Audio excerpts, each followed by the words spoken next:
بيبدأ الانمي بتاعنا بطاقة سحرية خارجة عن السيطرة بتؤدي لانفجار المكان، وبيحمي جن ولد صغير عمال بيعيط وبيقول له انا مين، الموت اهون عليا من ان اقضي حياتي في مكان زي ده. الجن بيقول له للاسف ما اقدرش اقول لك، بس في المقابل اقدر استخدم طاقة المكان واحقق لك اي امنية انت عايزها، الثروة، المجد، القوة، ايا كانت الامنية اطلب وانا هحققها لك. وفعلا الواد بيفكر وبيتمنى امنية، وبينتقل بينا المشهد لاحد المدن الفقيره وبنتعرف على شاب بيدعى علي بابا. شاب عادي بيعمل في نقل البضائع وحلمه انه يدخل على البرج السحري ويفتحه، وكالعاده باقي الناس اول ما بيعرفوا حلمه بيفضلوا يتريقوا عليه وبيقولوا له بقى غطيها، ولكنه بيتجاهلهم وبيروح يكمل شغله في نقل البضائع. وفي خلال كده بيتفاجئ بولد صغير جوه العربه ونازل اكل في كل البضاعه، بيقول له بكل بجاحه مساء الخير، اسمي هو علاء الدين وابقى رحاله. لسه هيولع فيه ولكن صاحب البضاعه بيوصل على المكان وبيقول له انه جاي يتاكد ان كل حاجه تمام. علي بابا بيحاول يبعده عنها ولكنه بيصمم يتاكد بنفسه، بيبص جواها وبتصدم بعلاء الدين مكمل اكل في كل البضاعه ولا الهوا. ده كمان بيبدا يلعب في بطنه وبيقول له يا اسطى هو ليه جسمك شبه البنات؟ يا نهار ابيض. التاجر وقتها بيتعصب وبيقول لعلي بابا ده انا هنفخك، هشغلك عبد عندي لحد ما تسدد ثمن البضاعه اللي صاحبك اكلها، اياك تفكر حتى في الهرب. وبالليل بيرجع على البيت وبيفضل يشتم في التاجر وعلاء الدين اللي وقعه في مشكله. بيروح يجيب عشان من الصندوق وبيلاقي علاء الدين جواه وشغال ياكل في كل التفاح لحد ما خلصه. علي بابا بيبقى هيتجنن منه، يا ابني انت حد مسلطك عليا؟ ولكن مفيش في ايده حاجه يعملها، اللي بيخش البطن ما بيرجعش. بيقول في نفسه انا لازم افتح البرج ده باي ثمن والا حياتي هتتدمر. علاء الدين بيستغرب وبيساله عن البرج ده، وفعلا بيبدا يحكي له وبيقول له ان قبل 14 سنه بدات تظهر العديد من المباني الغامضه حوالين العالم وسميت بالابراج. بيقال ان بداخلها بيوجد عدد كبير من الكنوز والادوات السحريه اللي مالهاش مثيل، ولكن افضلها بلا منازع هي حاويات الجني، سلاح بقوه سحريه هائله، والشخص اللي يقدر يفتح البرج هو اللي هيكتسب قوته ويغير حياته. وفي خلال ما هو بيحكي له التعب بيبدا يسيطر عليه وبيروح في النوم. علاء الدين بيبص للمزمار بيقول له شكلنا كده هنقدر نلاقي حد من صحابك يا اوجو. وفي الصباح بيخرجوا سوا وعلي بابا بيشاور له على المبنى الضخم اللي في نص المدينه، بيقول له انه ده يبقى البرج، برج امون، ويبقى المتاع السبعه اللي ظهرت قبل 10 سنين. الالاف من الناس خسروا حياتهم وهم بيحاولوا يفتحوه، محدش فيهم خرج عايش، ولكن انا هبقى الشخص اللي هيقدر يتغلب عليه هو وباقي الابراج المتبقيه بسرعه وقبل الكل، وهبقى الشخص الاغنى في العالم. بيوصلوا بعدها على السوق، في خلال ما هم ماشيين بيخبطوا في بنت بشعر احمر والحاجه اللي هي شايلاها بتقع. علي بابا بيحاول يساعدها ولكنها بتلمها بسرعه بتقول له شكرا وتكمل مشي. وفي خلال كده علاء الدين بياخد باله ان في سلاسل مربوطه في رجلها. ايوه صديقي، البنت دي طلعت عبده، وبسبب الاحراج بتحاول تخبي في السلاسل وكل اللي هي شايلاه بيقع منها على الارض. علاء الدين ما بيكونش فاهم حاجه، وعلي بابا بيقول له ان العبيد يبقوا الناس اللي فقدوا حريتهم بقوا يبيعوا ويشتروا في الاسواق، وبيتم معاملتهم نفس معامله الحيوانات طول حياتهم. الحمد لله على نعمه الاسلام اللي انهى كل ده. علاء الدين وقتها بيروح ينفخ في المزمار وبيكسر لها السلاسل، بيقول لها وكده ما بقيتيش محتاجه تخبي رجليكي طول ما انت ماشيه. في الوقت ده الناس بيبداوا يتجمعوا عليهم، وعلي بابا بيقول له انت اتجننت، ازاي تحرر عبده مش ملك ليك؟ ولكن علاء الدين ما بيكونش فاهم وبيقول له فين المشكله. في الوقت ده نفس التاجر بيوصل وبيقول له انت اكيد عارف ان سرقه العبيد تعتبر جريمه كبيره، يا ترى انا وتعوضني ازاي؟ ولكن علي بابا بينكر وبيقول له انه مستحيل عليهم يكسروا سلاسل زي دي. بيقول له هعديها لك المره دي، بس ما تنساش لو ما عوضتنيش عن البضاعه اللي انا خسرتها فانا هخليك عبد عندي. بيمسكها من شعرها وبيقول له انت اكيد عارف حياه العبيد صعبه قد ايه، فحتى لو حد رماك كده وفضل يدوس عليك فانت ما تقدرش تنطق بحرف واحد. علاء الدين وقتها بيتعصب وبيطلب منه يوقف. التاجر بيقول له انت بتتحداني، بيستدعي الحراس وبيقول له شكلك كده عايز تموت. علاء الدين وقتها بيعزف على المزمار وفجاه اداه عملاقه بتخرج وبتبعد كل الحراس، وهوب احلى سقفه بتوقفهم عند حدهم. كل اللي واقفين بيبقوا مصدومين، ده ايه الوحش ده؟ بيرجعوا بعدها على المزمار وعلي بابا بياخده وبيهربوا بسرعه قبل ما باقي الحراس يجوا. بيروح يستخبى تحت الارض، وعلاء الدين بيقول له انه اللي شافه من شويه هيبقى صديقه وابو، واغلب الناس بيطلقوا عليه اسم الجني. علي بابا بيقول زي ما انا توقعت، المزمار ده يبقى واحد من حاويات الجن الاسطوريه، معنى كده انه يبقى فاتح برج. لحد دلوقتي مفيش حد دخل على برج امون وخرج منه عايش، ولكن طول ما هو معايا فرص نجاحي هتزيد. وعلى الناحيه الثانيه بيوصل خبر اللي علاء الدين عمله لوالي المدينه، والتاجر بيعرفه ان في كائن ازرق ظهر في السوق وهزم الحراس. الوالي بيقول له انا سمعت انك مسافر بكره، في الحاله دي فانا محتاج منك خدمه. وفي الليل التاجر بيروح لعلي بابا مع الحراس وبيقول له انت قدامك خيارين، يا اما تشتغل عند عبد علشان تسدد اللي عليك، يا اما هتترمي في السجن لباقي حياتك. قلت ايه؟ علي بابا بيقول له هي دي محتاجه، هشتغل عبد طبعا. وفي الصباح بيروحوا يجهزوا العربه، وبنعرف ان البضاعه اللي هنقلوها هتبقى عصير العنب، هديه من والي المدينه لولي المدينه المجاوره. وبنشوف ان برضه نفس البنت ام شعر احمر بتبقى جايه معاهم هي وشويه عبيد غيرها، وده علشان هيشتغلوا في تنقيب احد المناجم. علي بابا ما بيبقاش عاجبه الوضع، ولكن مفيش في ايده اي حاجه يقدر يعملها. بتبدا الرحله والتاجر بيبدا يتفلسف وبيقول لهم لازم كل واحد في الحياه دي يعرف قيمه نفسه وما يطمحش لحاجه اعلى. فابن الغني اتولد علشان يبقى غني، وابن العبد هيفضل طول عمره عبد. كل واحد بيعيش في الحياه دي على حسب المنزله اللي هو اتولد فيها. ولا انت ايه رايك يا علي بابا؟ بيقول له طبعا كلامك كله حكم. علاء الدين بيبص له كده وبيقول له انت بتكذب، لو استمريت على الوضع ده فهيجي اليوم اللي هتفقد فيه مصداقيتك قدام الناس وقدام حتى نفسك.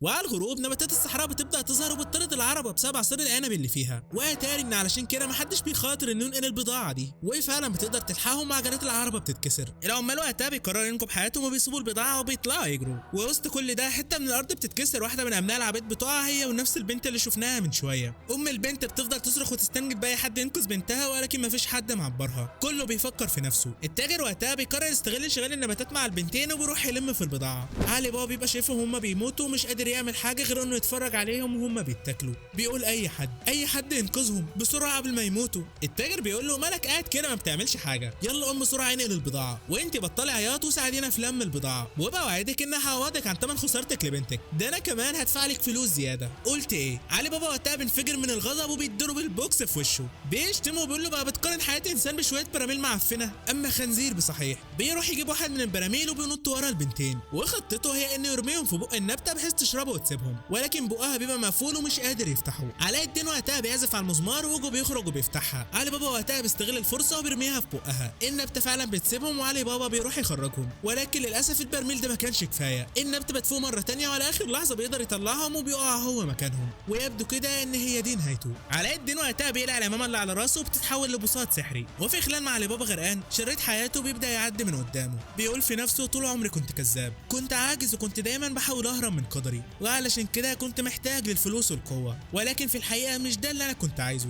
وفجاه بيلاقي علاء الدين فوقه وبيقول له شفت بقى انك كنت بتكذب، من هنا ورايح عايزك تكلمنا اكتر عن نفسك وعن الحاجات اللي ما تقدرش تشتريها بالفلوس. علاء الدين بيبقى شايل كل البراميل والتاجر بيفضل يصيح وبيترجى ينزلها، ولكن ده عندها بيرميها كلها في بق النبته وجسمها كله بيتخدر. وبكده يا صديقي تكون الامور انتهت على خير. ومن بعيد الولي بيكون شاف كل حاجه وادرك قوه علاء الدين. البنت بعدها بترجع لامها وعلاء الدين بياخد علي بابا وبيقول له عايز اطلب منك طلب، عايزك تبقى صاحبي. واتاري ان الامنيه اللي هو كان يتمناها من اوجو انه يبقى صديقه. علي بابا طبعا بيوافق، والتاجر وسطهم بيفضل يصيح وبيقول لهم انه هيحولهم لعبيد، ولكن اوجو بيطيره وبياخد علاء الدين وعلي بابا بينطلقوا هما الثلاثه في اولى مغامرتهم للبرج السحري يامون. وبالليل بيوصلوا على مكان البرج وعلاء الدين بيغمى عليه من التعب وبيدخلوا سوا، وفجاه بيلاقوا نفسهم طايرين في الفضاء وقدامهم مشهد للكره الارضيه. النور بيفضل يشع اكتر واكتر لحد ما بيختفي وبيغمى عليهم. بيصحى بعدها وبيلاقي نفسه في نص الميه وفي ريحه غريبه في المكان. علي بابا بيدرك ان ده بنزين وسريعا بياخد علاء الدين وبيطلعوا يجروا قبل ما البحيره تولع بيهم. حرفيا لو كانوا اتاخروا ثانيه واحده بس كان زمانهم متفحمين، وشكل كده البرج ده مش هيكون سهل.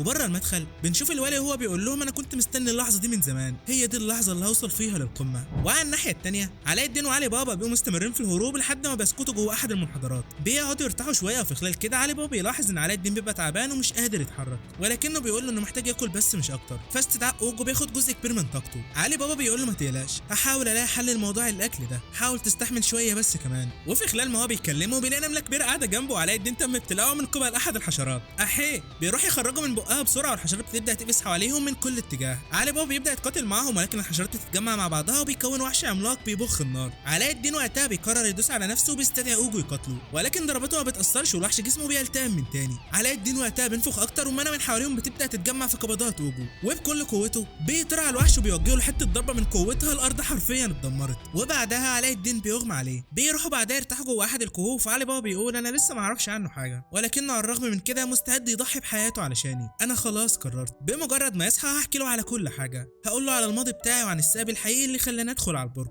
وبعد شويه الولي واتباعه بيكونوا وصلوا على المكان اللي هم فيه، وعلي بابا بيقول ايه اللي بيعمله هنا؟ معقوله يكون جاي ورانا؟ لسه بيلف ظهره وبتصدم بنفس البنت مشعر احمر واقفه وراه من وراها الوالي. بيقول له بقى انتوا كنتوا مستخبيين هنا، وبيطلع انها تبقى العبده بتاعته. بيتوجهوا ناحيه علاء الدين، والولي بينحني له وبيقول له انا كنت مستنيك من 10 سنين ايها الماجي. بيقوم واحد من اتباعه يشيله ولسه يمشي، ولكن علي بابا بيوقفه وبيقول له انت فاكر نفسك رايح على فين؟ هي زريبه. الولي بيطنشه وبيقول له انت دورك خلاص انتهى، خد بعضك وارجع على البيت ولا اقول لك خلص عليه. وفعلا التاني بيمسك السيف ولسه هيقتله، ولكن علي بابا بيتفاداها وبيحط الخنجر على رقبته. الولي وقتها بيعجبه اللي عمله وبيقول له يبدو كده انها اساءت تقديرك، اما انت يا ابن الكلب فتستاهل الموت. بيفضل يطعن فيه بكل وحشيه وعلي بابا مصدوم من شخصيته. الولي بيقول له اسمع، ايه رايك لو تشتغل عندي؟ انا كنت جايب معايا عدد كبير من العبيد ولكن استخدمتهم في خط الافخاخ اللي قابلتها في البرج، وما عادش فاضل معايا غير الاثنين دول. علي بابا مش مستوعب وبيقول له هو مش المفروض انك والي المنطقه دي؟ بيقول له ايوه انا المسؤول هنا. مش شايف ان الموضوع يعصب؟ بيفضل يضرب في التاني وبيقول له بقى متخيل ان حد في مكانتي يبقى مسؤول عن منطقه صغيره بالحجم ده؟ انا مستحيل اقبل بالوضع ده، وعلشان كده فانا هفتح البرج وهعين نفسي الملك، واي حد يحاول يعترض طريقي هخلص عليه. ها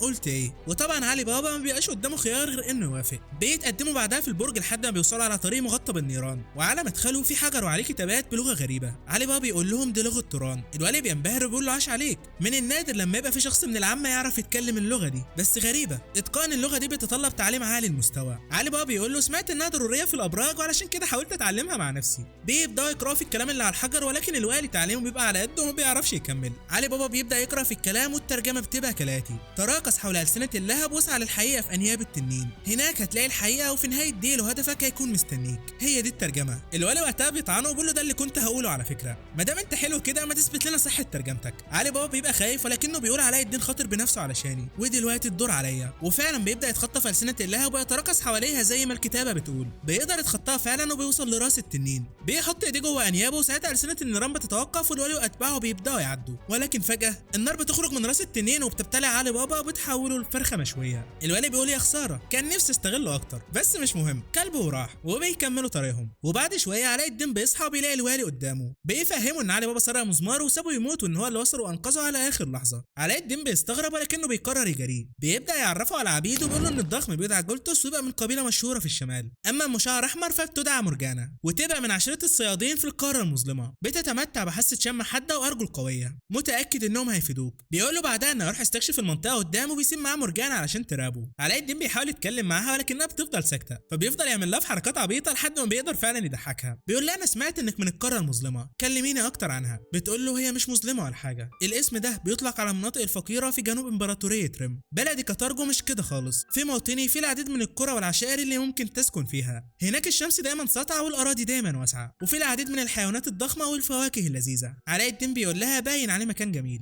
ايه رايك لما نخرج من هنا تاخدينا لموطنك؟ بتقول له مستحيل، انا عبده وممنوع عليا غادر. بيقول لها بس لو كسرت السلاسل ده هتقدري. بتقول له انت مش فاهم، الوالي شخص مرعب، حتى لو كسرت السلاسل مش هقدر اهرب. بيقول لها فهمت، يبدو كده ان في سلاسل تانية عليكي غير السلاسل اللي في رجلك. هو علي بابا فين؟ بتقول له صاحبك مات لانه حاول يساعد غيره على الرغم انه مش قادر حتى يساعد نفسه، وعلشان كده مات بالطريقه البشعه دي. علاء الدين بقى لسه هيعيط ويتاثر ويلاقي علي بابا واقف فوقيه، بينط من فوق وبيقول لها انا ب7 ارواح. في نفس الوقت ده كان الوالي بيعاني مع الوحوش وبيطلب من علاء الدين انه يجي ويساعده. بيتفاجئ بعلي بابا وبيقول له لا مؤاخذه بس انا كذبت بخصوص الترجمه الحقيقيه كانت تراقص حول السنه اللهب، فالحقيقه موجوده بداخل فك التنين، وفي نهايه ديله هتلاقي المعبر مستنيك. شكرا ليك لانك سمحت لي الاقي الطريق الصح. علاء الدين وقتها بيقلع العمامه وبيطير على البساط، طريق السلام انتوا. بس برضو الموضوع مش بالسهوله دي، الوالي بيصرخ باعلى صوته وبيامر مورجانا تطاردهم. وفعلا صديقي البنت عليها قوه ارجل مش طبيعيه، بتتسلق الجدران بسرعه مخيفه وكانت على وشك انها تلحقهم لولا ان الحظ كان بصفهم. بتسقط بعدها على الارض والوالي بيفضل يضرب فيها وبيقول لها كله منك انت يا فاشله. بيطعن في العبد التاني هو كمان وحرفيا مجنون. وعلى الناحيه التانيه علاء الدين وعلي بابا بيوصلوا على غرفه الكنز وبيلاقوا بصمات ايدين على البوابه، والاثنين يبقوا بصمات للايد اليمين، معنى كده ان ما ينفعش شخص واحد يفتحها. وفعلا بيحطوا ايديهم على البوابه وبيقولوا الجمله المشهوره افتح يا سمسم. البوابه وقتها بتتفتح والجدران من حواليهم بتبدا تتلاشى، ومن نص البرج بيظهر شعاع ناري ويبدو كده ان هي دي غرفه الجني. في نفس الوقت ده الوالي كان بيعاني مع الوحوش الناريه ومش فاهم ايه اللي بيحصل، ومن تاني بيفضل يضرب في مورجانا الغلبانه بيقول لها انت السبب، لولاكي ما كانش كل ده حصل.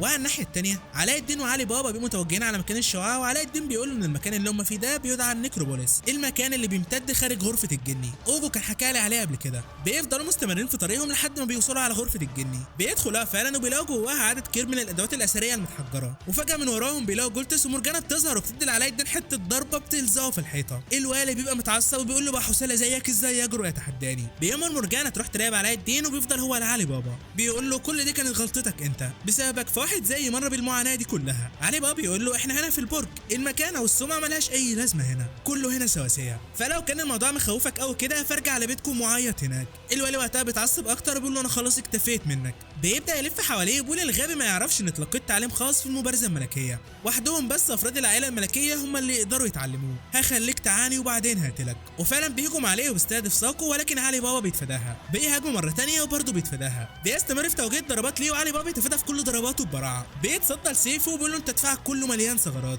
رقبتك، كوعك، كتفك، كل دي عرضه للاصابات، هو مدربك ما علمكش حاجه؟ بيوقع السيف منه وبيقول له انت ما اتعلمتش دروسك كويس. الولي بيبقى مرعوب وبيقول ده مش اسلوب مبارزه عادي، لا ده هو نفس اسلوب المبارزه الملكيه على اصولها، انت مين بالظبط؟ علي بابا بيقول على الرغم ان حاولت انسى الماضي ولكن يبدو كده ان جسمي رافض ينسى. الولي وقتها بيستنجد بمورجانا وبيطلب منها تنقذه، وفي ثانيه الا ثانيه البنت بتنتقل لعنده وبتوجه له ضربه. علي بابا مصدوم من سرعتها، بيقول لها لحد امتى هتفضلي تخدمي الكلب ده؟ احنا هنا في البرج محدش هيلومك لو اتخليت عنه، تقدري تكوني حره. وفعلا مورجانا بتبدا تقرب عليه وعلي بابا يمدلها ايده، ولكنها بتمسكه وبتلزقه في الحيطه. يا بنت المجنونه. الولي وقتها بيضحك وبيقول لها هي دي عبدتي مورجانا. بيروح لعلي بابا وبيفضل يدوس عليه وبيقول له انت مجرد حساله يالا، فزت عليا بالحظ بس مش اكتر، انت ما عندكش اي فكره عن مبادئ العبوديه، خليني اوريك طريقه استخدام العبد. بيروح يدي لمورجانا السيف وبيقول لها هاتليه، انا متاكد انك هتقدري تعمليها، مش كده برضه ولا ايه؟ البنت دماغها بتبقى مغسوله نتيجه اللي كان بيعملوا فيها وهي طفله وما بتقدرش ترفض، بتاخد السيف وبتبدا تقرب على علي بابا، بترفع السيف وايديها بتبقى عماله تتراش من الخوف،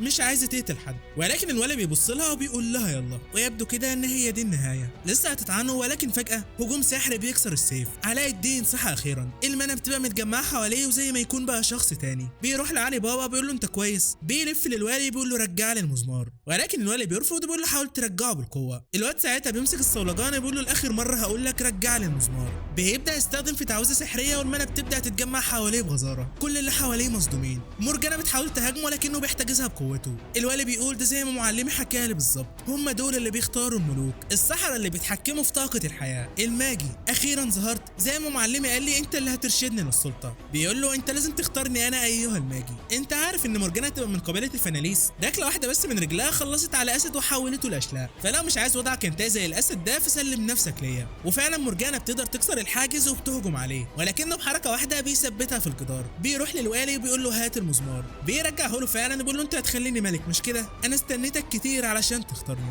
عملت كل حاجه، استغليت الناس وفرضت عليهم ضرائب كبيره، وبالطريقه دي قدرت احول المدينه لبلد مزدهر، علشان كده اختارني انا. علاء الدين بيقول له انا ما اعرفش انت تقصد ايه بان اختارك، بس انت ما تستاهلش تكون ملك، وبيسيبه وبيمشي. بيروح بعدها لعلي بابا وبيقول له يلا بينا نكمل مغامرتنا، ولكن فجاه عدد كبير من التعويذ بتبدا تظهر لهم وبيخرج لهم الجني، بيقول لهم اسمي هو امون، مين فيكم عايز يبقى الملك؟ بيبص للوالي بيقول له انت؟ لا، يبقى اكيد انت. برضه لا، واضح كده ان عندنا مفاجاه هنا. بيبص لعلي بابا بيقول له يبقى اكيد انت. بيروح ينحني لعلاء الدين وبيقول له اهلا بيك ايها الماجي. في الوقت ده المزمار بيبدا يتفاعل معاه، اوجو بيخرج من نفسه. امون اول ما بيشوفه بيتصدم، ولكن اوجو بيطلب منه يهدى، بيبدا يتكلم معاه بلغه الاشارات ومحدش من اللي واقفين بيبقى فاهم حاجه. بيخلصوا وامون بيقول لهم انا كده بقى عندي فكره عامه عن الوضع، اسمي هو امون، جن الفتنه والانضباط، وبقدر اتحكم في اللهب. بعلن دلوقتي ان تم فتح البرج ده على ايديكم انتوا الاثنين. علي بابا بيبقى هيزغرط من الفرحه وبيروح يلم في الكنوز. علاء الدين بقى بيحاول يتكلم مع امون وبيقول له هو يعني ايه ماجي؟ امون بيبص لاوجو كده وبيقول له الماجي هو الشخص اللي بيختار الملك، فطول ما في بشر لازم يكون في ملك عادل علشان يحكمهم، والماجي هو المسؤول عن اختيار الشخص ده وارشاده واختباره، باختصار هو ده دورك. وفي خلال ما هم بيتكلموا فجاه المكان بيبدا يهتز وتعويذه ظلاميه بتظهر خارج البرج. امون بيقول لهم في حد بيحاول يقفل المخرج من بره، لو نجح في ده قبل ما نخرج فاحنا كلنا هنتحبس هنا. وسريعا بيستخدم قوته وبينشئ بابا سحريه بيطلب منهم كلهم يقفوا جواها بسرعه قبل ما البرج ينهار، ولكن مورجانا بتفضل واقفه جنب الوالي ورافضه تتخلى عنه. علي بابا بيقول لها ليه رافضه تتخلى عنه؟ انت عمرك حتى ما شفت منه حاجه حلوه، ولكنها برضه بترفض تسمع لهم. في الوقت ده كولتس بيتدخل وبيمسكها، بيقول لها الراجل ده ما ينفعش يخرج من هنا، انا عملت حاجات كتيره وحشه وازهقت عدد كبير من الارواح، انا وهو زي بعض، لكن انت مختلفه عننا، لسه تقدري تغادري، ارجعي لموطنك يا مورجانا، هي دي امنيتي الاخيره. وبيكسر لها السلاسل. بتدخل بعدها في البوابه وتشوف المكان هو عمال بينهار، ونهايه الوالي هو بيلاقي جزاؤه على كل اللي عمله. امون بقى بيستعمل اخر ما تبقى له من سحر وبينقلهم لبره، وبينتقل بعدها لخنجر علي بابا، وبكده رسميا علي بابا اصبح فاتح برج. وبنشوف الشخص اللي كان ورا عمليه اغلاق المخرج واللي هو كمان يبقى ماجي، ولكن يبدو من شكله انه مش ناوي على الخير. بيقول له احنا خلاص ما عادش فاضل لنا حاجه نعملها هنا، وبياخدوا بعضهم وبيمشوا. وعلى الناحيه الثانيه علي بابا وعلاء الدين بيكونوا نجحوا في انهم يغادروا بسلام. بيتم بعدها نقلهم لخارج البرج، وكل واحد من الثلاثه بيتم نقله لاماكن متفرقه. مورجانا بيتم نقلها لخارج المدينه، وعلي بابا بيتم نقله برفقه الكنوز خارج البرج، وبيلاقي الناس كلها مستنياه وبتهتف له بالظبط زي ما شفنا قبل كده في حكايه سندباد. اما علاء الدين فبيتم نقله لمكان بعيد في الشمال وبتعثر على احد القبائل وبيقرروا انهم ياخدوه معاهم. بيعدي 3 ايام وعلي بابا بيبقى عايش حياه الاحلام، ولكن على الرغم من كده بيبقى تايه ومش عارف ايه اللي المفروض يعمله دلوقتي. التاجر اللي بقى شغال عنده بيقدم له العصير والاكل ويقول له جنابك ما تمرنيش بحاجه تانية. بيقول له بقى بذمتك مش مكسوف من نفسك؟ وفي خلال كده بيجي واحد من الخدم لعلي بابا بيقول له ان في حد عايز يقابله، وسريعا بيطلع يجري من الفرحه يبقى مفكره علاء الدين، ولكنه للاسف بتطلع مرجانه. بيقعدوا يتكلموا، مرجانه بتقول له انت ليه استخدمت كنوزك في تحرير رقابنا احنا العبيد؟ احنا كلنا ممتنين ليك. بيقول لها لان غالبا هو ده اللي علاء الدين كان هيعمله. ايه اللي انت ناويه تعمليه بعد ما بقيتي حره؟ بتقول له حاول ارجع لموطني. فهي دي كانت اخر امنيه للشخص اللي حررني. وبعد كلامه معاها بيقرر اخيرا انه هيرجع لموطنه ومش هيهرب مره تانية. هيواجه قدره مرسوم في خلال ما هو بيواصل البحث عن علاء الدين، وبعد ما يلاقيه هيكملوا مغامرتهم اللي بدأوها. وعند علاء الدين بيصحى من النوم وبيلاقي جنبه رئيسة القرية، وبالمناسبة صديقي هنادلها بالجدة. بتقول له واضح كده انك محبوب من الروف. يطلع ايه الروف ده؟ بتقول له انت مش شايفهم؟ الروف هي السرب الابدي اللي بيمثل طاقة الحياة. كل كائن حي مصيره هو الموت، ولما بيجي الوقت الجسد بيرجع للتربة والطاقة بترجع للروف. بيقول لها طول عمرهم كانوا بيساعدوني، فدايما لما بكون واقع في مشكلة بستخدم طاقتي والجسيمات دي بتبدأ تتجمع مع بعضها وبتمدنا بقوتها. الجدة بتتصدم، معنى كده انك بتقدر تتحكم فيها؟ وفي خلال كده بتدخل عليهم واحدة من القرية وتبلغها ان كاتبة الاستطلاع رجعت. بيروح يستقبلوهم وبنعرف ان الواد ابو شعر احمر ده بيدعى دروجي، وهو اللي كان عثر على علاء الدين وجابه لهنا. وفي خلال ما هم بيتكلموا قائد الفريق بيبلغ الجدة ان القرية اللي جنبهم هي كمان تم احتلالها، ويبدو كده ان الامور غير مبشرة بالخير. ولكن دروجي والباقية بيقولوا لها ما تقلقيش. فعلى مدار قرون وعشرة الكوغا كانت دايما بتنجح في التصدي لمطامع المحتلين، والمرة دي برضه هنتصدى ليهم ولا ايه يا رجالة؟ وفي خلال ما هم بيهتفوا فجأة بيلاقوا دراع اوكو جنبهم وبيهتف معاهم. بياخدوا بعدها علاء الدين يتكلموا معاه وبيقولوا له بقى انت تطلع مين بالظبط؟ شكلك كده جزوز تبع امبراطورية كو. بيعرفهم على نفسه واسمه وبيقول لهم انه كان في مدينة بتدعى شيشان. واحد فيهم بيقول لهم عارفها، المفروض انها بتقع في اقصى الغرب والوصول ليها بيستغرق 2 مشيا على الاقدام. يا نهار ابيض، 2 لسه هينهار، بس الجدة بتطمنه وبتقول انه يقدر يوصلها في خلال اسبوعين لو التحق باي قافلة. الحمد لله. وبالليل بيقعدوا مع بعض يحتفلوا، والجدة بتقول له ان الكل هنا يبقوا بمثابة اسرة واحدة، وده لان افراد العشيرة عاشوا مع بعض القرون طويلة، ونتيجة لكده بقى كلهم بيتشاركوا نفس الدماء. علاء الدين وقتها بيفتكر كلام اوجو ليه، هو بيقول له انت مالكش اسرة، انت مختلف عن كل البشر ومفيش حد شبهك. ولكن الجدة بتقول له ان من هنا ورايح هو كمان بقى فرد من اسرتهم، من هنا ورايح انت ابني علاء الدين. بيجي الصباح وتبقى بتلاحظ ان دروجي بيبقى واخد معاه السيف. بيقول لها ده للاحتياط بس مش اكتر. بتقول له يا ريت ما يجيش اليوم اللي تضطر فيه انك تستخدمه، اتمنى اننا نعيش هنا في سلام وما نلجاش ابدا للقتال. وفي خلال ما هم بيتكلموا فجأة الحصان بيخرج عن السيطرة وعلاء الدين مش عارف ينزل من عليه. دروجي بيحاول يلحقه، ولكن في الوقت ده بتيجي بنت بحصانها وبتنقذه. بتعرفهم على نفسها وبيطلع ان البنت دي تبقى الاميرة الثالثة لامبراطورية كو، كويرين. كلهم طبعا بيتصدموا، والجدة هي كمان بتعرف على نفسها وبتقول لهم انها تبقى الزعيمة ال 550 لعشيرة كوغا شامان شاجن. الاميرة بتقول لها عشيرة الكوغا كانت زمان واحدة من اعظم القبائل في الفروسية، ده لدرجة ان كان بيقال ان الملك الاول للعشيرة كان في قوة 1000 جندي. ولكن مؤخرا عشيرة الكوغا ضعفت لدرجة انها بقت مستهدفة من قبل قطاع الطرق، وعلشان كده فاحنا بنعرض عليكم انكم تنضموا تحت راية امبراطورية كو، يعني من الاخر عايزينهم يستسلموا. بتقول لهم احنا هدفنا هو توحيد العالم، بداية من امبراطورية رم في الغرب لحد مملكة بارتيفيا في الجنوب، بالظبط زي ما اجدادكم كانوا بيحلموا قبل كده. الكل طبعا ما بيعجبهمش الكلام وبيقولوا لها بمعنى تاني انتوا عايزين تستولوا على قريتنا مش كده؟ وفي خلال ما هم بيتكلموا تيا بتيجي تقدم لهم اللبن وتقول لهم ايه رايكم لو نكمل كلامنا جوه؟ ولكن قائد الجيش بيزقها وبيقول لهم شكلكم كده فهمتوا غلط، اسمعني كويس يلا منك ليه؟ القريه دي بقت تحت سيطره امبراطوريه كو، فاحسن لكم تهدوا وتسلموا نفسكم من سكات. احنا بنحاول نبقى لطيفين وننتشلكم من حياه الفقر دي. في الوقت ده دروجي بيجيب سيفه وبيهجم عليه، ولكن مساعد الاميره بيصدها وبيقول له لو قتلته دلوقتي يبقى انت كده بتعلن الحرب. الجده وقتها بتتدخل وبتطلب منه يتراجع. الاميره هي كمان بتقرر تاخد اتباعها وبينسحبوا من المكان. وبالليل بيعملوا اجتماع وروسيه بيقول لها دي كانت الفرصه المناسبه علشان نتخلص من جماعه كوغا. ازاي تضيع فرصه زي دي؟ بتقول له دول يبقوا المواطنين المستقبليين لدوله كو، ما ينفعش نجبرهم بالطريقه دي. المساعد بتاعها بيقول لها وانا كمان شايف كده. بينتهي الاجتماع والاميره بتفضل سهرانه تفكر في خطه تقدر تقنع بقى عشيره كوغا ينضموا ليهم من غير ما يضطروا يلجأوا للقتال. وفي خلال ما هي قاعده فجاه بتلاقي علاء الدين فوقيها لسه هتمسك سيفها، ولكنه بيقول لها انه جاي علشان يتكلم معاها. بيقعدوا يتكلموا وعلاء الدين بيسالها اذا كانت ناويه تستولي على القريه. بيقول لها لو انت ناويه تعملي كده فيا ريت تتراجع عن قرارك، انا بحب الجده وسكان القريه واتعلمت منهم حاجات كتير عن معنى الاسره. بلاش تقتليهم. بتقول له اطمن، دي كانت نيتي من البدايه، انا حلمي هو ان اشوف عالم موحد يبقى خالي من اي قتال، وعمري ابدا ما استغل قوتي غير في خدمه الخير. في الوقت ده الروف بتبدا تتجمع حواليها وعلاء الدين بيتاكد انها مش بتكذب. بيقول لها تمام، وانا بدوري احاول اقنعهم ينضموا من غير مشاكل، وبيركب البساط وبيمشي. ولكن للاسف جوه القريه بيحصل اللي محدش كان يتوقعه، وبيتم اختطاف نساء عشيره كوغا من قبل فرسان امبراطوريه كو. دروجي والبقيه بيمتطوا حصانتهم سريعا وبينطلقوا وراهم، ولكن قبلها الجده بتقول لهم اياكم والقتل مهما حصل، لو قتلت واحد بس منهم فالحرب هتشتعل ما بيننا، انا بعتمد عليكم. وفي خلال كده فجاه بتلاقي علاء الدين هابط قدامها على بيت نوجو وبيسالها عن اللي بيحصل. وعلى الناحيه الثانيه الفرسان بيبقوا فرحانين بالبنات اللي خطفوهم، والقائد بتاعهم بيبقى مخطط انه هيبيعهم ويحصد منهم ثروه. ولكن فجاه بيلاقوا فرسان عشيره كوغا وراهم وبيحاصروا كل العربات. دروجي بيتفادى كل الاسهم ببراعه، بيقدر يوصل لعربه الزعيم، بيوقع منه سيفه وبيفتكر كلام الجده لما قالت لهم ينهوا الموضوع من غير قتل، ولكنه بيشوف تويا وهي واقعه على الارض وشعرها مقصوص وما بيقدرش يتملك اعصابه وبيقتله. وعند علاء الدين بيكونوا فقدوا اثارهم وبيقرروا انهم هيستنوهم هنا. بيقعدوا يتكلموا، علاء الدين بيحكي لها عن كلامه مع الاميره وانها وعدته انها مش هتقتل حد. الجده بتقول له بس غريبه ان يكون في حد بيقدر يتحكم في الروف وكمان يستدعي جن عملاق، ده انت زي ما تكون الماجي اللي في الاساطير القديمه. علاء الدين بيقول لها ممكن تكلميني اكتر عن الماجي؟ احتمال اكون واحد منهم، انا عايز اعرف انا مين.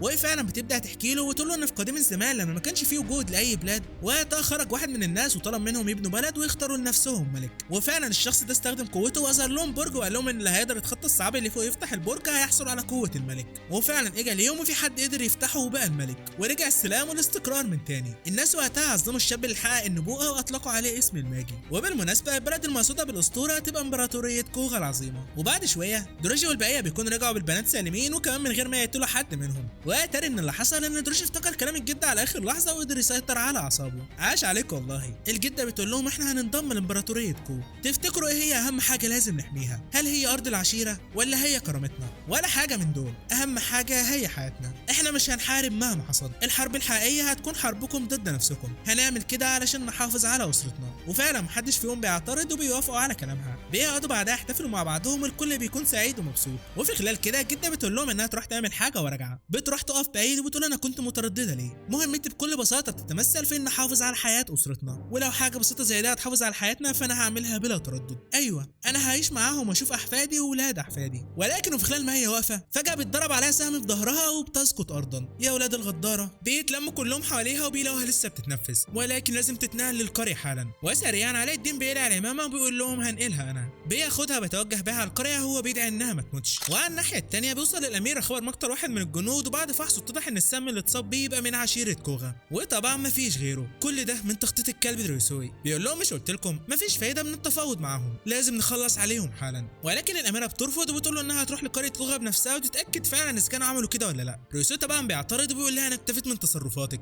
اي نعم انت اميره، بس انت بنت الامبراطور الراحل مش اكتر، وجودك في منصبك ده هو مجرد كرم من الامبراطور الحالي مش اكتر، مش هسمح لك تمشي ورا رغباتك اكتر من كده. بتقول له في الحاله دي فانا مش هروح بصفتي اميره، هروح بصفتي مواطنه في امبراطوريه كو، اظن كده ما عندكش مانع. بيقول لها تمام، بس في الحاله دي بقى لازم تسلميني قياده الجيش. بتقول له براحتك، وبعدها بتاخد تبعها سيشن وبينطلقوا على القريه. وفي نفس الوقت ده كان سكان القريه بيشتعلوا من الغضب بعد ما بيعرفوا ان السم اللي اصاب الجد هيبقى من امبراطوريه كو. دروجي بيحاول يهديهم وبيفكرهم ان الجد طلبت منهم ما يخضعوش للحرب مهما حصل، ولكن الغضب بيبقى عماهم وخلاص عازمين على القتال. بيروحوا يجمعوا اسلحتهم وبيستعدوا للحرب. علاء الدين بيبقى جوه الخيمه وبيدعي ان الجده تفوق باسرع وقت والا الكل حرفيا هيموت. وعند ريسوي بيبقى حصل على اللي هو كان عايزه وهو قياده الجيش. واحد من اتباعه بيقول له اما سكان الكوخ دول غريبين بشكل، على الرغم اننا خطفنا نسائهم واخترنا قائدتهم ولكن برضه ما قتلوش ولا واحد من رجالتنا، علشان كده اضطرينا نلجا للحيل. ريسوي بيقول لهم انا بس قلقان دلوقتي على اميره، فهي رايحه تتجول في منطقه عدو غاضب ومن غير ما تاخد معاها حراسه. انا مش قصدي اقلل منها بس خايف ان ده بعد الشر يؤدي لموتها. يا ابن الخنزيره، واحد من اتباعه بيقول له معقوله انت كنت بتخطط لكده من البدايه؟ بس ليه؟ بيقول له هي دي محتاجه، علشان انا بحب الحرب، بحب اشوف الاغبياء اللي بيدعوا انهم بيحبوا السلام وما بيظهروا على حقيقتهم ويبداوا يقطعوا في بعض زي الحيوانات. في نفس الوقت ده كانت الاميره في طريقها لعشيره الكوغا بتقول لسيشن انا مش مصدقه ان عشيره الكوغا ممكن تعمل كده، انا متاكده ان في حاجه غلط.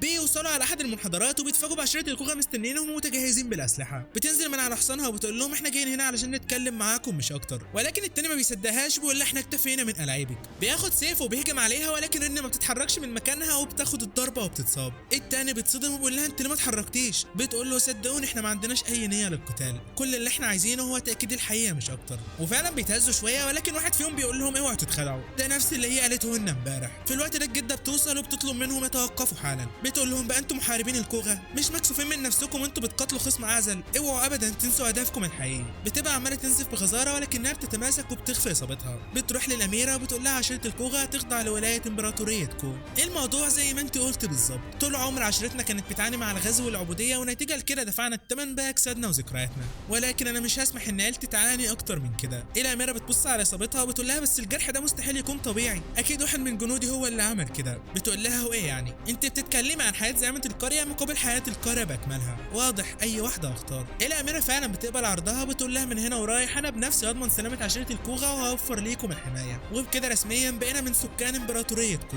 دروجي بيقول لهم وايه العيب في كده؟ مفيش حاجه هتتغير طول ما احنا محتفظين بكبريانا جوانا، هي دي رغبه الجده. الكل وقتها بيرموا سيوفهم وبيقرروا يتقبلوا الواقع وهم بيبكوا. علاء الدين وقتها عرف المعنى الحقيقي للشجاعه، وانهم قرروا يختاروا حمايه اسرتهم على حمايه ارضهم. بيرجعوا بعدها على القريه والجده بتلفظ اخر انفاسها جوه الخيمه وسط بكاء الجميع. علاء الدين بيشوف روحها وبيقول لها الكل زعلان عليك يا جده، كلهم كانوا بيحبوكي. بتقول له انت بتتكلم زي ما تكون انت كمان مش زيهم، انت فاكر انك لوحدك في العالم ده مش كده؟ دلوقتي وانا في الهيئه دي عرفت اخيرا انت مين. الروف هي منبع الحياه لكل حاجه في العالم ده، وانت اللي بتقدر تتحكم فيهم تبقى ماجي، الشخص اللي بيعيش مع ملايين الارواح وبيتحكم فيهم. وعلشان كده فانت يا محبوب الروف عمرك ابدا ما هتبقى لوحدك، انا دايما هكون في صفك. بتقول له كده وبعدها نورا بيختفي وبتسيبه وهو بيبكي. وفي نفس الوقت ده الاميره بتبقى راجعه للمعسكر وبتتفاجئ بروسي واخد الجيش متوجهين على القريه. الاميره بتقول له انت بتعمل ايه؟ امر الجيش يرجع حالا، عشيره الكوغا وافقت انها تخضع لينا من غير اي حرب. بيقول لها كنت عارف انهم جوانا على الرغم من كل اللي عملته فيهم وبرضه وافقوا يستسلموا. بتقول له كنت عارفه انك انت اللي ورا كل ده.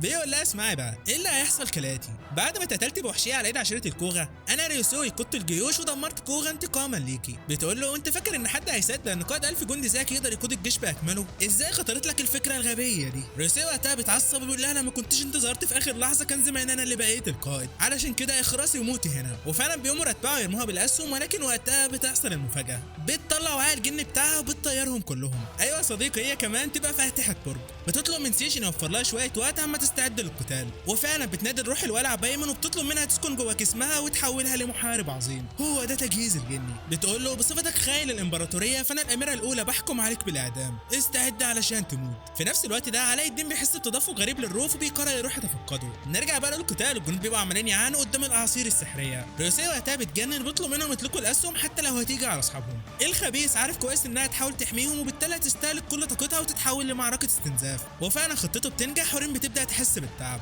بتقرر وقتها انها تنهي الموضوع بضربه واحده. بتنفذ هجوم مشترك مع سيشن وبتكون اعصار ضخمه من الرياح بيطير الجيش باكمله، وبعدها طاقتها بتنتهي. بتقول لهم فين ريوسوي وقبضوا عليه حالا، ولكن للاسف ريوسوي كان عارف ان ده هيحصل وكان مجهز شويه من اتباعه بعيد عنها. بيقبضوا عليها بعدها وريوسوي بيقول لها بمجرد ما الطاقه السحريه تخلص من الحاويه الرئيسيه فالحاويه التابعه هي كمان هتبقى بلا اي فايده. عموما ما تقلقيش هقتلك بسرعه، وبعدها على طول هخلص على اخوك الصغير هاكوريو. رين وقتها بتتعصب وبتسرق سيف من الجنود وبتهاجموا بيه، ولكن اتباعه بيرموها بالاسهم من كل اتجاه وبيسقطوها ارضا. ريوسوي بيفضل يضحك ويبدو كده ان هي دي النهايه بالنسبه لها. ريوسوي بقى بيرفع سيفه ولسه هيقتلها، ولكن فجاه انفجار ناري بيدمر المكان وبيوقفهم عند حدهم. علاء الدين وصل، اوجو بيدي لريوسوي حته صفعه بتطيره 3 متر لورا. المانا بتبدا تتجمع حواليه ورين بتبقى مصدومه. بتقول له انت مين بالظبط؟ علاء الدين وقتها بيفتكر كلام الجده وبيقول لها انا ابا ماجي. وزي ما حصل قبل كده فجاه الوعاء بتاعها بيبدا يتفاعل مع علاء الدين وبتخرج لهم الجنيه بايمون. اوجو هو كمان بيخرج من نفسه وبيبدا يتكلم معاها بلغه الاشارات ومحدش من اللي واقفين فاهم حاجه. بتقول لهم دلوقتي بقى عندي فكره عامه عن الوضع، ولكن على الرغم من كل اللي بيحصل في العالم فانا ما عنديش اي اهتمام غير بملكه رين. رين تبقى ملكه مرشحه وتم اختيارها من قبل ماجي امبراطوريه كو.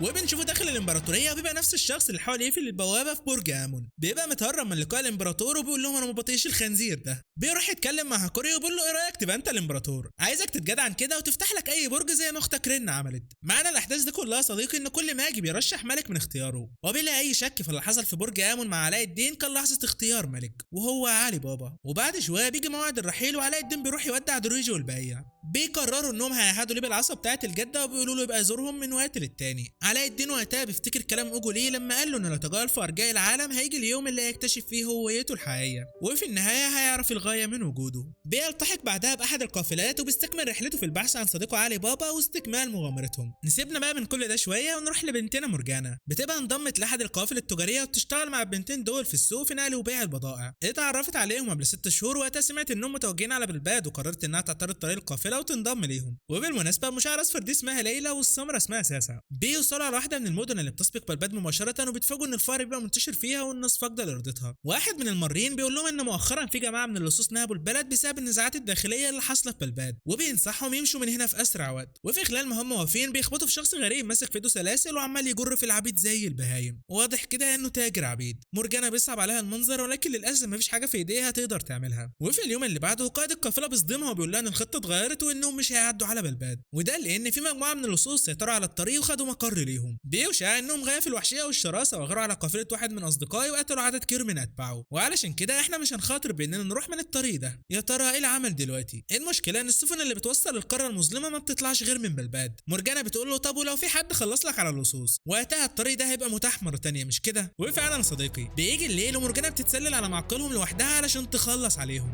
بتروح تتكلم معاهم بكل ادب وبتطلب منهم يغادروا المكان والا هتخليهم يغادروا بالقوه. طبعا كلهم بينفجروا من الضحك عليها، واحد ضخم بيقول لها ما تجربي تخرجيني كده وهنا نشوف الا النور. بتديله حته بوكس في بطنه بتفقد وعيه. قطاع الطرق وقتها بياخدوا الموضوع بجديه وبيجيبوا اسلحتهم وبيبداوا يقتلوها. وجوه المقر رئيس قطاع الطرق بيبقى مستضيف عنده تاجر العبيد اللي شفناه من شويه. بيسمعوا صوت جاي من بره والتاجر بيروح يبص وبيلاقي مورجانا نازله فيهم بالشغالته والبوكسات ومحدش قادر عليها. بيجي لها واحد عملاق بفاس وبيقول لهم سيبوها لي. بيمسك فاس وبيهاجمها ولكنها بتديله حته ركله بتجيب اجله. في نفس الوقت ده كان تاجر العبيد بيشاهد وادرك هويتها الحقيقيه، الشعر الاحمر، الارجل القويه، اسلوبهم الهمجي في القتال. بلا اي شك دي فرد منهم، اسياد القاره المظلمه واقوى قبيله محاربين، قبيله الفناليس. بيبص للزعيم وبيقول له انا هاخد البنت دي. وعند مورجانا فجاه غراب طاير بيهاجمها وبيجرحها من خلفه. التاجر بيظهر قدامها وبيقول لها اهلا ببنت الفناليس. مورجانا بتقول له انت بقى الزعيم بتاعهم؟ بيقول لها لا طبعا، اوعي تقارنيني معاهم، دول شويه حراميه، انما انا تاجر عبيد وعندي مبدا. وفي خلال ما هي واقفه فجاه بتبدا تحس بدوخه ورؤيتها بتبقى ضبابيه. ايوه صديقي مخالب الغراب طلعت مسمومه. بيقول لها يا اخيرا بدا ياثر عليكي، تصبحي على خير. وبيغمى عليها. بتصحى بعدها وهي بتبكي من الكوابيس وبتلاقي نفسها متكلبشه بنوع خاص من السلاسل ومحبوسه مع بنت صغيره بتدعى نجا. نجا بتقول لها واحنا ايه اللي هيجرى لنا هنا؟ مورجانا بتقول لها غالبا هنتحول لعبيد. كبدايه هيتم عرضنا في سوق العبيد والناس تبدا تراهن على قيمتنا بالفلوس، وبعدها هنتباع وهياخدونا البلد مجهوله، وهناك هنفضل نشتغل لباقي حياتنا واحنا مقيدين بالسلاسل، ولو حاولنا نهرب هنتعرض للجلد وهنتعاقب باشد العقوبات. البنت بقى بتسمع الكلام ده كله من هنا وبتنفجر عيط من هنا. يا بنت المفتريه. مورجانا بتشوفها وهي بتبكي وبتفتكر لما كانت قدها وهي عماله بتعيط وبتدور على ابوها وامها، وعلشان كده بتحضنها وبتقول لها ما تخافيش، انت عمرك ابدا ما هتبقي عبده، انا هلاقي طريقه اخرجك بيها من هنا وهرجعك لابوك وامك. وفي اليوم اللي بعده حرارتها بتبقى مرتفعه بشكل كبير ومش قادره تتنفس. التاجر بيفحصها وبيقول يا خساره اللوز عندها ملتهبه، كده مفيش فايده، بس توقيتها مناسب. لحسن الحظ فطعام الذئاب لسه خلصان من شويه. بياخدها علقها في الحبل وبيخرج عليها الذئاب علشان ياكلوها. بيقول لها ايه فايده النصر في فلوس وعلاج على العبيد الضعاف، كده الموضوع هيجي عليا بخساره، وعلشان كده لما حد بيتعب بستخدمهم كطعام للذئاب. اتفرجي يا مورجانا، هي دي طريقه استخدام العبيد. مورجانا بتحاول تكسر في السلاسل بكل قوتها ولكن مفيش فايده. بيقول لها ما تحاوليش، السلاسل دي مصنوعه خصيصا علشان ما تتكسرش. مورجانا بتبدا تبكي وبتقول انا وعدتها انها انقذها، انا رجعت للصفر من جديد. في الوقت ده بتبدا تسمع صوت بولتس في دماغها وبيقول لها معقول هي دي فعلا اقصى قوتك؟ المفروض انك خلاص اتحررت من السلاسل، انت ما انتش عبده زي زمان، مفيش حاجه تقدر تقيدك غير مخاوفك من الماضي، والسلاسل دي من السهل كسرها بنصل الشجاعه. قومي يا مورجانا، مفيش حاجه في العالم ده تقدر تقيدك. التاجر بقى لسه يسيب الحبل وبيتفاجئ بمورجانا بتنط في السماء وبكل قوتها بتنزل على الارض وتكسر السلاسل.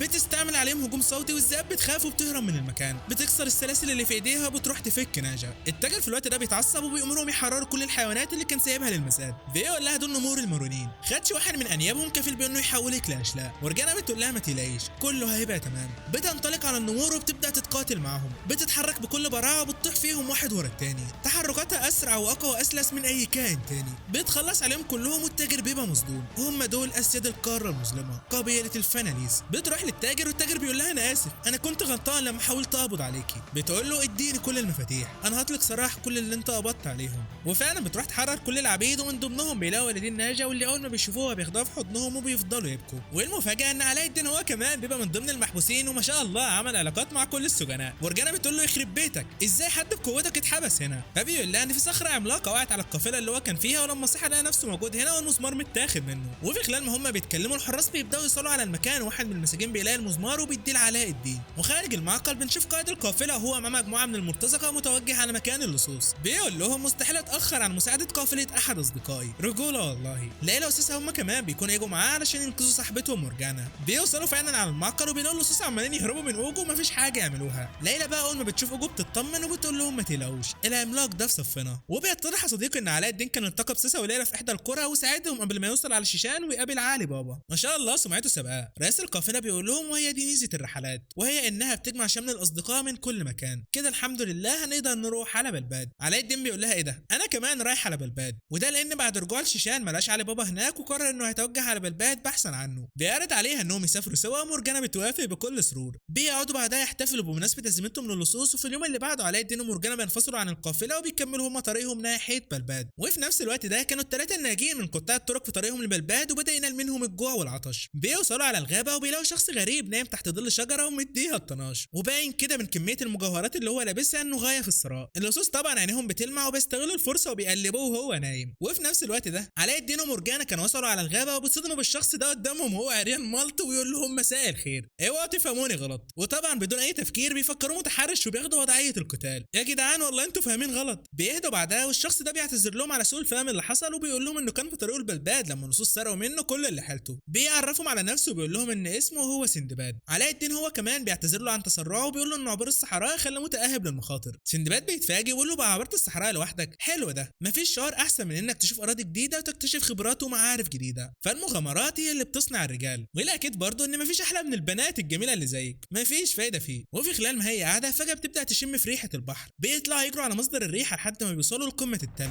بيقفوا مبهورين قدام المشهد ده، وسندباد بيقول لهم اهلا بيكم في مملكه بلباد. بيبداوا يتمشوا في الاسواق، وسندباد بيعرفهم ان موقع بلباد المتميز اللي بيقع بين نهرين خلاها واحده من افضل المدن السياحيه، وكان مركز للتجاره البحريه منذ الازل. وعائله سالوجة هي العائله الحاكمه في بلباد وحكمتها لعشرات السنين. وفي خلال ما هم ماشيين سندباد بيلاحظ ان الناس بداوا يتعاملوا بالعملات الورقيه بدلا من الذهب، والناس باين عليها الجوع والفقر. بيلاقوا كمان كتابات على الجدران بتنادي باسقاط العائله الحاكمه. وبيتضح ان من ساعه وفاه الملك السابق والبلد دخل في حاله فوضى واصبح في نزاعات داخليه على السلطه. بيوصلوا على احد الفنادق وسندباد بيقول لهم ان ده احسن فندق في البلد وانا شخصيا بنزل فيه، تقدروا ترتاحوا هنا زي ما انتوا عايزين وانا هتكفل بكل المصاريف. بيشكر على كرمه، وعلاء الدين بيقول له ده انت باين عليك غني قوي. بيروح بقى يدخل من البوابه، ولكن الحراس ما بيتعرفوش عليه وبيقولوا له انت فاكر نفسك رايح فين بلبسك ده؟ امشي من هنا يا شحات. بيفضل يتخانق معاهم واتباعه بيبقوا شايفين المنظر ومش عارفين هو بيعمل ايه. وبعد شويه بيصعب على جعفر وبيروح علشان يدخلوه. بيدخلوا بعدها على الفندق وجعفر بيقول لهم زي ما سندباد قال لكم فاحنا متكفلين بكل مصاريفكم، اما انت فتعال نشوف لك حاجه تسترك. بيلبسوه بعدها وجعفر بيقول له بالمناسبه هو اللي بالك ما اتسرقش صح؟ سندباد بيقول له لا كله اتسرق، هدومي ومجوهراتي وادواتي حرفيا سرقوا كله ما سابوش حاجه. جعفر بيبقى هيتجنن، انت نسيت الادوات دي تبقى ايه؟ سندباد بيفضل يضحك ولا في باله وبيقول له انه هيبقى يحل الموضوع ده بطريقه ما. جعفر هيتشل، يا ابني امتى هتبدا تتصرف حسب مكانتك؟ انت هو سندباد ملك سندوريا. بيروحوا بعدها يقابلوا ملك بلباد الحالي واخوه، والاثنين بيكونوا خايفين منه وبيقولوا له ما كانش في داعي تيجي بنفسك هنا. سندباد بيقول له من غير كلام كتير انا جاي هنا لغرض واحد، هو ان ارجع التبادل التجاري بين بلباد وسندوريا. انا وابوك الراحل كنا عقدنا تحالف تجاري مع بعض وبيلغاك للتبادل، ففهم من كده انك عايز تفسخ التحالف. ولكن التاني بيقول له ان فتح التبادل التجاري حاليا غير ممكن، وده لانه مشغول بتهدئه الاوضاع الداخليه اللي بتحصل في بلباد. وفي نفس الوقت ده الخادمه بتقول لعلاء الدين ومرجانه ان السفن اللي بتتوجه للقاره المظلمه غير متاحه حاليا. بتبدا تشرح لهم وبتقول لهم ان مؤخرا ظهر حزب غامض بيدعى حزب الضباب،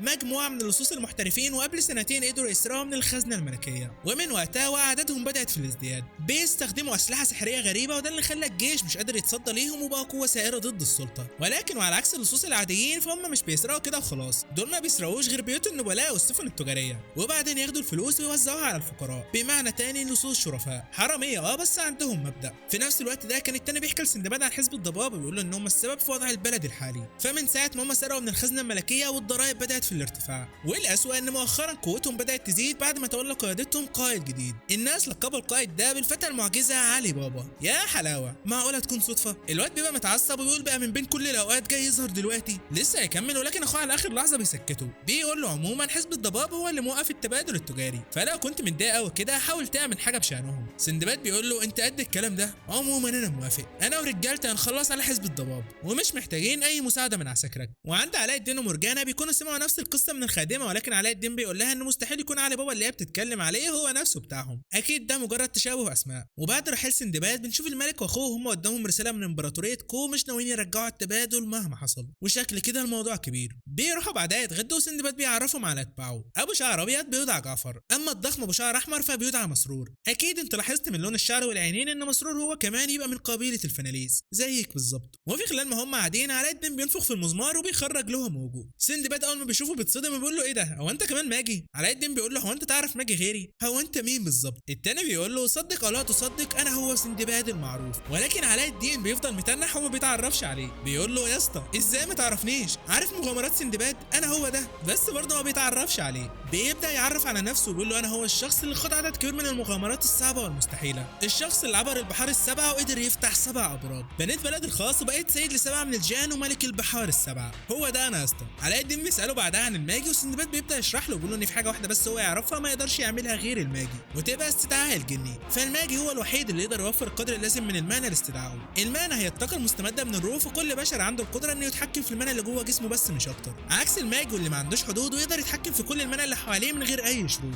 وعلشان كده بيطلق عليهم احباب الروح. بالمناسبه دي فانا عندي ليكم طلب، عايزكم تساعدوني في القبض على اللصوص اللي بيخربوا البلاد. جعفر بيحاول يمنعه ولكن سندباد بيقول له علاء الدين يبقى ماجي ومرجانة من قبيله الفناليس، ايه المانع في كده؟ ده غير ان في الوقت الحالي الحاويات بتاعتي ضايعه ومحتاج مساعده. وفعلا الاثنين بيوافقوا، ولكن مرجانة بتشترط انهم لو نجحوا في هزيمه اللصوص السفن اللي بتودي للقاره المظلمه ترجع تشتغل من تاني، وكمان يساعدهم في البحث عن صديقهم علي بابا. بيقول لها ما عنديش اي مشكله. بيروحوا بعدها يحطوا خطه وجعفر بيحدد مكانين رئيسيين وبيشتبه ان واحد منهم هيكون هدف اللصوص القادم، وده لان الجيش نشر معلومات خاطئه عن اماكنهم، وده معناه ان حزب الضباب ليهم مؤيدين داخل الحكومه. مرجانة بتبقى شايفه ان من الخطا انهم يقبضوا عليهم خصوصا والناس بتأيدهم، ولكن سندباد بيقول لها انهم عمرهم ما كانوا هيحصلوا على تأييد الناس لو ما كانوش بيوزعوا عليهم الفلوس اللي بيسرقوها. فمن ناحيه تانية ده مجرد مبرر بيستخدموه علشان يبرروا بيه جرائمهم، هو ده استنتاجي، هو ده اللي ناوي اتصرف بناء عليه. انتوا كمان لازم تفكروا في الموضوع وتتصرفوا حسب استنتاجكم الخاص. بيجي موعد الخطه وبيقرروا انهم يقسموا نفسهم لفريقين علشان يغطوا المكانين المحتملين. مرجانة وجعفر وعلاء الدين بيغطوا المكان الاول، وسندباد ومسرور بيغطوا بيت النبيل الثاني. بيبقى راجل بكرشه كده شغال ياكل ويصيح ويقول لهم مش مصدق ان الجيش عين فردين بس يحرسوني. وفي خلال ما هم واقفين فجاه من نص الدخان بتيجي ست وشايله معاها طفل. سندباد بيحاول يساعدها ولكنها بتطلع خنجر وبتحاول تطعنه. بيقول لها ليه عملت كده؟ وفجاه عدد كبير من الفقراء بيظهروا من حواليهم وباين عليهم الجوع والغضب.